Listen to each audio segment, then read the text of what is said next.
Hello, কি অবস্থা সবাইকে? স্বাগত জানাচ্ছি আরেকটা ভিডিওতে। ওয়াও, আজকে একটা হেক্টিক ডে গেছে। অনেক অনেক ক্লান্ত লাগছে এখন। প্রথম দিকে মনে হচ্ছিল যে শুয়ে শুয়ে ভিডিওটা বানাই, ঠিক আছে। তারপর চিন্তা করলাম না, তাহলে হচ্ছে না আসলে, যেহেতু আমার রুমেই আমি বানাচ্ছি ভিডিওটা, এবং যেহেতু আমার সেট আপটা করাই আছে, আমার উচিত হবে এই সেট আপেই ভিডিওটা করে ফেলা। হ্যাঁ, হয়তোবা এমন অনেক দিন আসবে যখন হয়তোবা ইলেকট্রিসিটি থাকবে না, হয়তোবা ইন্টারনেট থাকবে না, তখন ইম্প্রোভাইজ করতে হবে। Other than that, I don't want it to change right now. একটু সিরিয়াসলি করবো তাই বলে আর শুয়ে শুয়ে করলাম না ভিডিওটা। যাই হোক, খুবই ক্লান্ত লাগছে, আগেই তো বললাম। মাত্র ফ্রেশ হয়ে বাসায় এসে মাত্র ফ্রেশ হয়ে ক্যামেরাটা অন করলাম। Wow, that's bright. Feel like Casey নাইস্টেকের মতো চশমা পরে কথা বলা।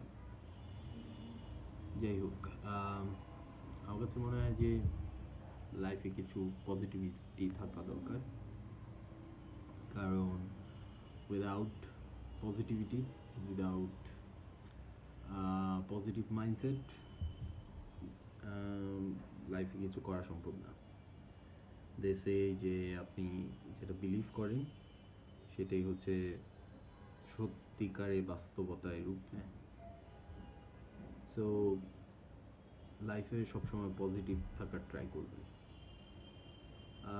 আজকে ভিডিওটা বেশি কিছু বলার নেই, জাস্ট বলবো যে নিজে পজিটিভ থাকুন, মানুষকে পজিটিভ থাকতে সাহায্য করুন, নেগেটিভিটি চড়াবেন না।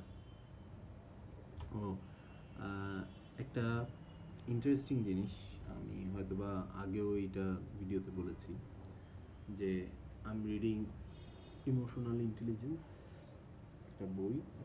সেটাতে বলা হয়েছে যে আপনি যদি, আমরা একসময় চিন্তা করতাম যে যদি আমরা আমাদের ভিতরের ক্ষোভটাকে বের করে দিই কোনোভাবে, তাহলে হয়তো আমাদের জন্য ভালো। খুব মনের ভিতরে চেপে রাখা উচিত না, এরকমটাই শুনেছি সবসময়। বাট সত্যি কথা বলতে গেলে, আপনি যদি মনের ভিতরে ক্ষোভ, রাগটা বের করে দেন, মানে আরেকজনের উপর সেই ক্ষোভটা ঝাড়েন, তাহলে প্রবলেম আরও বাড়বে, প্রবলেম আসলে কমবে না। সো এই বইটায় আসলে বলা হয়েছিল যে আপনার ক্ষোভটাকে আরেকজনের উপর না ঢেলে, যেটাতে আপনার আসলে ইমোশনালি আপনি আরও খারাপ পজিশনে চলে যাবেন। আপনার কাছে আপনি হয়তো বা নিজেকে খারাপ বলবেন না, বাট আপনার অন্তঃসত্ত্বা, আপনার মন জানবে যে আপনি একজন খারাপ মানুষ। So instead of doing that, excuse me, আপনার যেটা করা উচিত সেটা হচ্ছে ইন্টারনালি যে খারাপ থটগুলো বা অ্যাঙ্গারগুলো আছে সেগুলোর সাথে ফাইট করা। এখন ফাইট করা বলতে আমি কি বুঝাচ্ছি, কিছু মানুষ এই ধারণা নিয়ে থাকে যে হ্যাঁ, আমার খারাপ লাগছে, এটা আমি কারোর সাথে শেয়ার করবো না, কারোর সাথে বলবো না, আমি এটাকে দমিয়ে রাখবো, ভিতরে জমিয়ে রাখবো সবসময়। এটাও আবার ঠিক না। কি করা উচিত? করা উচিত, আপনার যেটা করা উচিত সেটা হচ্ছে যে মনের ভিতরে যেই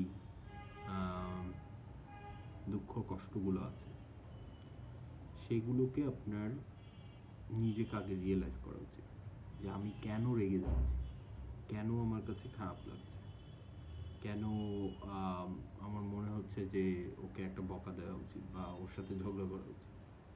সেটা আগে নিজের সাথে ডিসকাস করা উচিত মনের মনে। তারপরে আপনার হচ্ছে সেটাকে রিফ্রেম করা উচিত। রিফ্রেম বলতে যেটা বুঝাচ্ছি, আপনি ধরুন কারো উপর রাগ করে আছেন, এখন আপনার মনে নর্মালি ন্যাচারালি যেটা আসবে সেটা হচ্ছে যে সে সবসময় এটা করে, সে আসলে ভালো মানুষ না, সে আমার সাথেই কেন এরকম করে, হ্যাঁ, আমি কেন দুনিয়ার সবচেয়ে আনলাকি পার্সন, এরকম কিছু জিনিস মাথায় আসতে পারে। Instead of thinking like that, what you should do is think see those things in a different view।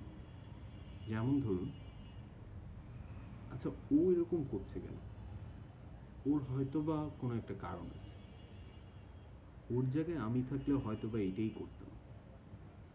আচ্ছা ওকে আমি কিভাবে বলতে পারি, রাগারাগি না করে কিভাবে বলতে পারি যেটা হচ্ছে ওর জন্যও ভালো, আমার জন্যও ভালো, ও কোন লেভেল থেকে কেন এই কাজটা করছে, ইনস্টেড অফ থিঙ্কিং যে ও আমার সাথে এই কাজটা করছে, ও কেন করছে, এই সিম্পেথেটিক্যালি চিন্তা করা উচিত যে কেন করছে, বা সেটা সেটা বোঝার চেষ্টা করা উচিত। এবং সবসময় চিন্তা করা উচিত হয়তোবা তার কোনো একটা রিজন আছে এইটা করার পিছনে। তো যখন আপনি এভাবে চিন্তা করবেন, তখন আপনি আসলেই তার সেই মানুষটার, যে মানুষটার সাথে আপনি রাগারাগি করতে যাচ্ছেন, বা যে মানুষটাকে আপনি ঠিক করতে যাচ্ছেন, ভালো করতে যাচ্ছেন, সেই মানুষটা আসলে আপনি একটা ভালো করতে পারবেন এবং তাকে ভালোভাবে বুঝাতে পারবেন যাতে সে সত্যিকারে পরিবর্তন হয়। সো এইটাই, যে আপনি নেগেটিভ না থেকে, নেগেটিভিটি না ছড়িয়ে আপনি কিন্তু মানুষকে ভালো করতে পারছেন, এবং এতে করে আপনার নিজের জন্যও ভালো হবে। আপনি আসলে নিজেও রিয়েলাইজ করতে পারবেন যে আপনি তাকে যখন ঠিক করতে যাচ্ছেন, আপনি নিজেও কোনো না কোনোভাবে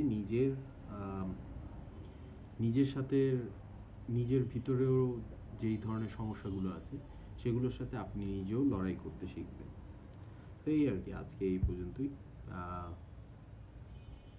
বাই।